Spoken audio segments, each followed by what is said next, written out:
Good morning, everyone, and welcome to our daily word this morning. Sorry, I'm a little bit late this morning. Lots going on around here today, and so I'm just able to finally get to the point where we need to be today. So thanks for joining me for our time together as we begin a new week and continue on this journey through our daily word. Just a reminder that on Wednesday night is our final summer Wednesday night, and you're going to want to join us. We have a great menu plan, and we're going to have a Vesper service and join in that. So that's at 6 o'clock. If you haven't let me know you're coming yet, please let me know so that we can have enough food for everyone. And so hopefully you'll join us. And then just a reminder, you might have seen it in the email if you get our emails, that on Wednesday morning at 8 o'clock, we're going to be beginning to construct a shed for Judy and David Vogt. And we could use help. Any helping hands would be great. We're going to get that constructed for them. So that's at 8 o'clock at Judy and David Vogt's house. If you want to come help, you don't know the address or where they live, just holler at me and I can give you directions, or at the very least, the address for them. So today, I've chosen for our scripture Isaiah 43:18, just this one verse, but they're powerful words.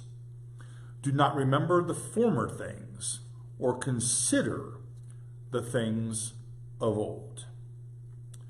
Because God, the scripture reminds us, is about to do a new thing. Do you not perceive it?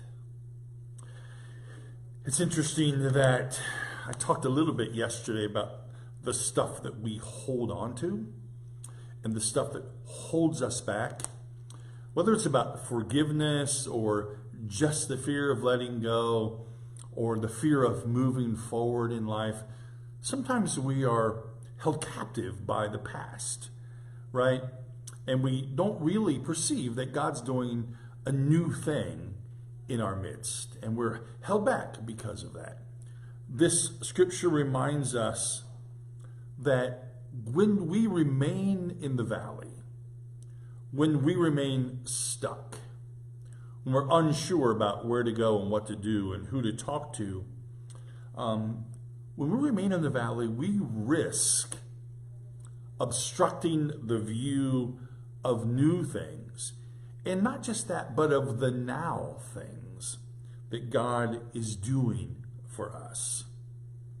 Not just the new things, hear that, but the now things.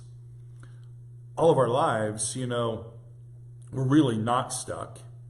Every day we're moving forward, we're getting older, we experience new things, we make new friends, we have new conversations. And God's not just doing new things that are way out there. God's doing now things for us in the midst of our lives. But God also beckons us forward on our journey. We can pause, as we often do, right? We pause, we look at the things around us, but we need to pause and not dwell.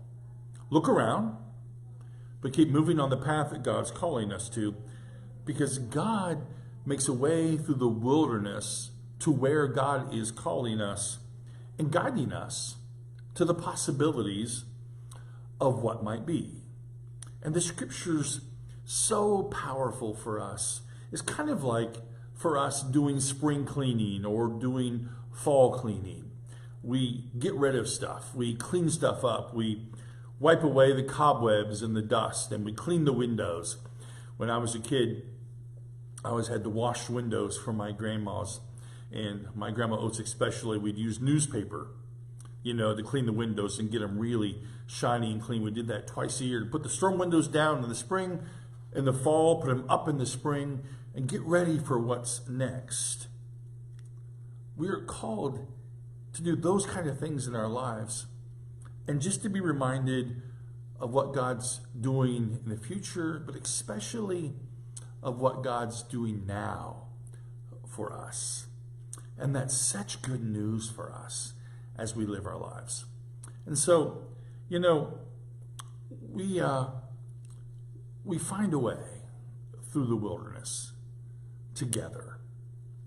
And we do that because God beckons us. Do not remember the former things or consider the things of old. I'm about to do a new thing, God says. Do you not perceive it? You know, the scripture says to us, they who have ears, let them hear. I think that's one of these moments in our lives.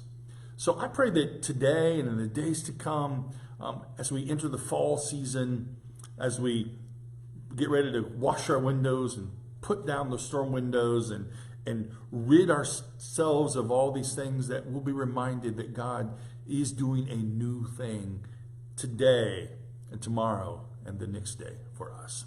So that's our daily word for today. I hope it's a good word for you as we begin the week together. Thanks for joining me as always, and I look forward to seeing you tomorrow morning at 10 o'clock. Have a great day, and I'll see you tomorrow.